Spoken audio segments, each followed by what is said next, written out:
7월 3일 금요일, 오늘 우리에게 주시는 하나님 말씀은 열왕기상 9장 1절부터 9절까지 말씀입니다.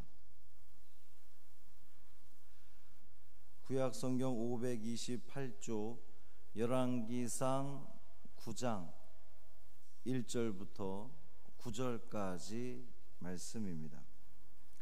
함께 봉독합니다.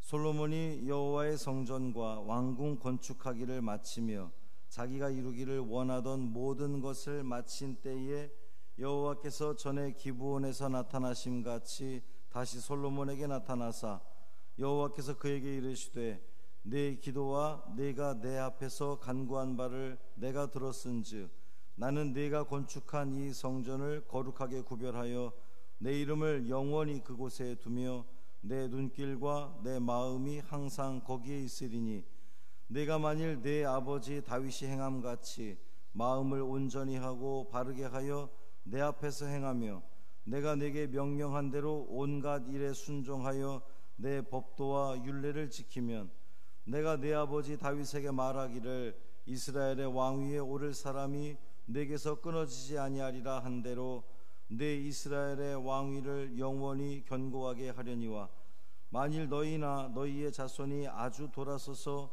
나를 따르지 아니하며 내가 너희 앞에 둔 나의 계명과 법도를 지키지 아니하고 가서 다른 신을 섬겨 그것을 경배하면 내가 이스라엘을 내가 그들에게 준 땅에서 끊어버릴 것이요 내 이름을 위하여 내가 거룩하게 구별한 이 성전이라도 내 앞에서 던져버리리니 이스라엘은 모든 민족 가운데에서 속담거리와 이야기거리가 될 것이며 이 성전이 높을지라도 지나가는 자마다 놀라며 비웃어 이르되 여호와께서 무슨 까닭으로 이 땅과 이 성전에 이같이 행하셨는고 하면 대답하기를 그들이 그들의 조상들을 애굽 땅에서 인도하여 내신 그들의 하나님 여호와를 버리고 다른 신을 따라가서 그를 경배하여 섬김으로 여호와께서 이 모든 재앙을 그들에게 내리심이라 하리라 하셨더라. 아멘. 이 말씀 하나님 말씀입니다. 오늘 하루의 삶도 주님과 동행하시는 복 있는 삶, 승리하는 삶이 되시기를 주님의 이름으로 축원합니다. 솔로몬의 이 치적에 있어서뿐만 아니라 이스라엘 역사상 어찌 보면 가장 중요한 사건의 하나인 이 솔로몬의 성전 건축 그리고 궁전 건축 기사가 이제 열왕기상 5장부터 이 9장에까지 이루어지는데 그 마지막 이제 9장에 이르렀습니다. 9장은 크게 세 부분으로 나누어질 수가 있는데 이제 오늘 본문이 1절부터 9절까지는 그 앞장에 성전 봉헌의 즈음에서 솔로몬이 하나님께 기도를 드렸잖아요. 그 기도에 대한 하나님의 응답, 이제 그것이 오늘 본문이고 10절부터 14절까지는 솔로몬이 이 성전 건축과 궁전 건축에 이 기여한 두로왕 히람에게 보상하는 내용을 담고 있습니다. 또 15절에서 28절은 이제 그 밖의 건축 공사에 대한 그 이야기를 다루고 있어요. 본문은 그 솔로몬이 했던 기도에 대한 하나님의 응답입니다. 하나님께서 전에 기브온에서 나타나신 같이 솔로몬에 또 나타나셨다 그랬어요. 기브온에서 어떤 일이 있었습니까? 솔로몬이 하나님께 일천 번제를 다 드렸죠. 그리고 내가 내게 무엇을 해줄꼬? 이제 그것이 3장에 나오는 이야기입니다. 그때처럼 하나님께서 솔로몬에게 나타나신 거예요. 솔로몬에게 말씀하시기를 내 기도와 네가 내 앞에서 간구한 바를 내가 들었은즉 그렇게 시작하고 있습니다. 하나님께서 들으셨다는 거예요. 솔로몬의 기도를 들으셨다는 겁니다. 이게 중요한 거죠. 하나님이 들으시는 기도. 우리가 아무리 기도를 하는데 하나님이 안 들으시는 기도면 참 난감하지 않겠습니까? 그래서 하나님이 들으시는 기도, 하나님이 관심 갖고 이렇게 귀 기울일 만한 그러한 기도, 하나님의 관심을 끄시기를 바랍니다. 어떻게든지 아이고 저기 성광교회 우리 김건사는 무슨 기도를 하고 있나? 하나님이 관심 가질 만한, 아유 기도를 하든 말든 이게 아니라 하나님의 관심을 끄세요. 하나님이 들으셔야 하나님이 응답하실 것 아니겠습니까? 솔로몬의 기도를 들으신 하나님께서 나는 내가 건축한 이 성전을 거룩하게 구별하여 그랬습니다. 성전을 거룩하게 구별하시는 분은 하나님이십니다. 아무리 솔로몬이 황금으로 또 막 당대의 그 값진 것으로 아무리 성전을 아무리 꾸몄다고 할지라도 하나님이 그 성전을 거룩하게 하지 않으면 의미 없는 거예요. 의미 없는 거죠. 거룩한 하나님, 우리 하나님은 거룩한 하나님이신데 그 거룩한 하나님께서 성전에 거하기 위해서는 그 성전이 거룩해야 될 거 아니겠습니까? 그런데 그 거룩하게 하는 것은 사람이 할 수 있는 일이 아니라는 거죠. 하나님께서 거룩하게 하셔야 된다는 겁니다. 하나님께서 근데 지금 솔로몬에게 네가 지은, 나를 위해 지은 그 성전을 내가 거룩하게 하여, 얼마나 이 감사한 일입니까? 성전을 거룩하게 구별하여 내 이름을 영원히 그곳에 두며 내 눈길과 내 마음이 항상 거기에 있으리니 그랬습니다. 하나님께서 이 성전을 거룩하게 구별하신 이유가 하나님의 이름이 영원히 그곳에, 그 하나님 성전에 있기를 원하는 바, 하나님의 눈길과 하나님의 마음이 항상 그 성전에 있기 위해서는 성전이 거룩해야 된다는 거예요.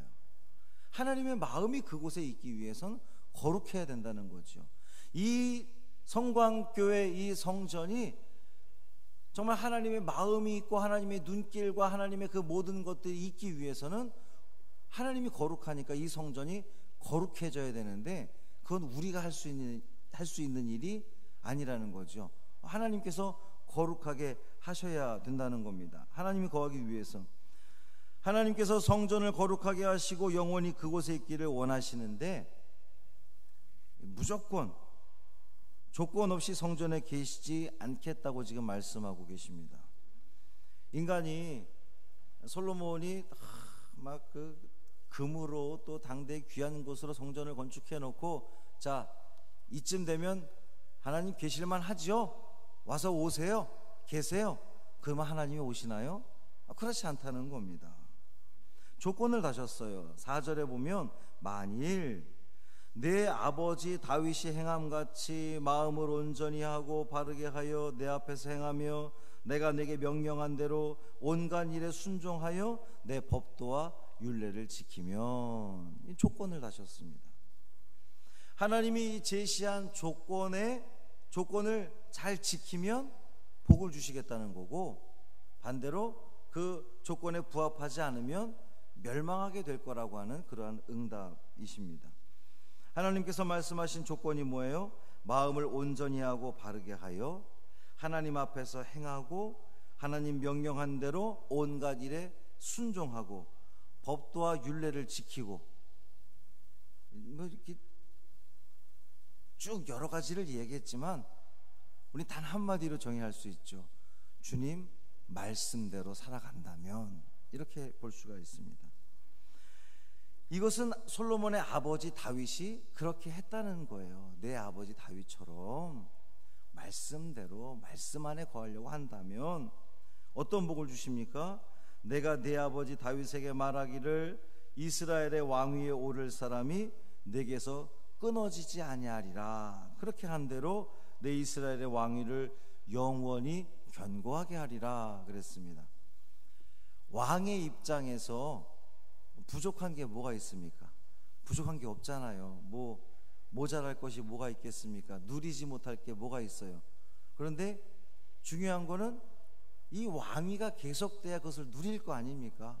그러니까 뭐 다른 어떠한 뭐 이것저것 하나님께서 내가 이것도 해줄게 저것도 해줄게 약속하는 것보다 너의 그 왕위가 내 후손들에게 계속해서 이어지리라. 그럼 지금 누리고 있는 그 모든 것들을 다 그대로 누리게 될 거 아니겠어요? 하나님이 지금 그렇게 약속해 주시는 겁니다. 그런데 그렇게 말씀대로 살면 좋으련만, 말씀대로 살아서 이 솔로몬의 왕위가 다윗으로부터 솔로몬으로 또 그의 후손들에까지 잘 이어지면 좋으련만, 만일 너희나 너희 자손이 아주 돌아서서 나를 따르지 아니하며 내가 너희 앞에 둔 나의 계명과 법도를 지키지 않고 가서 다른 신을 섬겨 그것을 경배하면,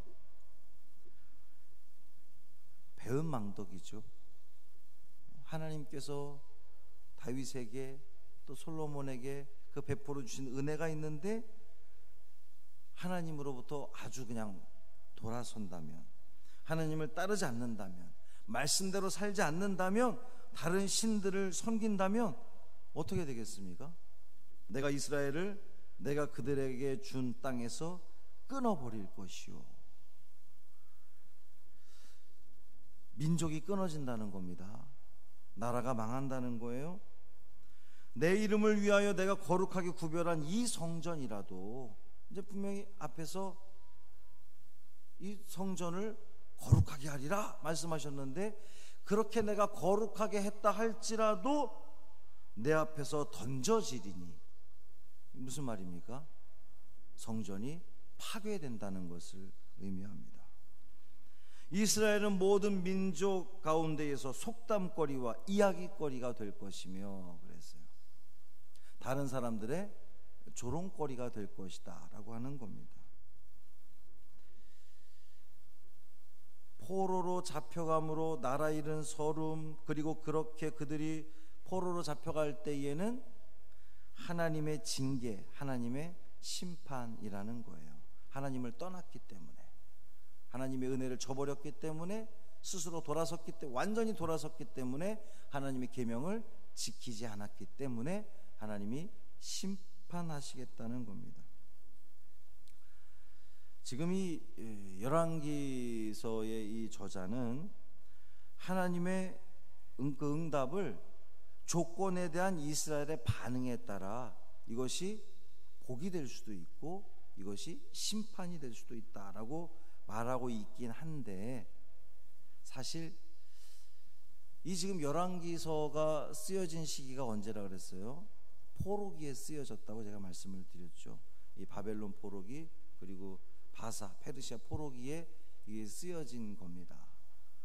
그러니까 지금 이 열왕기서 저자는 우리가 지금 이렇게 포로로 잡혀와서 고통당하고 고난당하고 성전이 무너지고 나라를 빼앗기고 지금 이 어려움을 당하는 것은 무엇 때문이라는 거예요? 이스라엘이 하나님을 등졌기 때문에, 하나님을 따르지 않고 다른 신을 섬겼기 때문에 하나님으로부터 심판받고 있음을 지금 사실은 고백하고 있다는 거죠. 사랑하는 성도 여러분, 오늘도 하나님은 우리에게 말씀하십니다. 내가 너희와 함께 하겠다.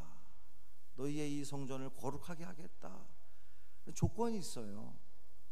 그냥 함께하고 그냥 거룩하게 하시는 것이 아니라 우리가 주님의 말씀대로 행하고 주님의 그 마음을 알아차리려고 애를 쓰고 매 순간순간 우리의 삶 가운데에 하나님의 그 뜻 가운데 거하려고 애를 쓴다면, 마음을 온전히 하여서 주님의 계명과 율례를 지키려고 애를 쓴다면 하나님께서는 우리에게 복 주셔서 우리와 함께 하실 줄 믿습니다. 너무나 간단하고 단순한 진리죠. 말씀 가운데 살아간다면, 오늘 우리 하루를 또 하나님께서 우리에게 허락해 주셨는데 이 하루 우리가 살아가면서 매 순간순간마다 말씀 안에 거하려고 애를 쓰고 하나님이 기뻐하실까 묻고 또 거기에 순종하는 삶을 살아간다면 하나님께서 이 성전을, 또 우리의 삶을, 우리의 가정을, 우리의 일터를 거룩하게 하셔서 하나님께서 기뻐 받으시는 주님의 제단, 주의 성전, 우리의 삶 될 줄 믿습니다. 그 삶을 온전히 살아내는 저와 여러분의 삶이 되기를 주님의 이름으로 축원합니다. 할렐루야. 살아계신 아버지 하나님 고맙습니다. 솔로몬의 그 기도에 대한 하나님의 응답을 우리는 다시 한번 또 확인하게 됩니다. 사실 이스라엘이 지금 이렇게 포로로 잡혀가서 고통당하고 어려움당하는 그 모든 이유가 하나님을 떠났기 때문에, 하나님을 저버렸기 때문에, 주님 말씀에 순종하지 않고 다른 신들을 섬겼기 때문이라고 명확하게 이야기하고 있습니다. 주님, 우리가 늘 주님 안에 거한다고 말은 하면서도 우리가 말씀대로 살지 못하고 또 그 말씀 중심으로 살지 못하고 내 뜻대로 내 마음대로 순종하지 못하는 삶을 살아갔던 우리의 모습을 주님 앞에 고백합니다. 주여 용서하여 주옵시고 이 하루도 살아가면서 매 순간순간마다 말씀 안에 거하는 우리가 되게 하여 주옵소서. 그 모든 삶의 순간순간들을 하나님이 기뻐하실까 영광 받으실까를 생각하며 살아간다면 우리는 좀 더 나은 삶을 살아가게 될 줄 믿습니다. 성령 하나님께서 붙들어 주셔서 그 귀한 삶 살아내는 우리가 되게 하여 주옵소서. 우리 신문보 집사님, 주님의 은혜 가운데에 마비된 곳 하나도 없이 지내게 하시니 고맙습니다. 더욱더 회복되게 하여 주옵시고 주님이 주시는 그 건강함 통하여서 또 하나님께서 그 가정을 통해 일하시고자 하는 그 뜻을 깨닫고 정말 주님으로부터 쓰임받는 복 있는 가정으로 세워 주옵소서. 감사드리며 우리 주 예수 그리스도의 이름으로 간절히 축복하며 기도합니다. 아멘.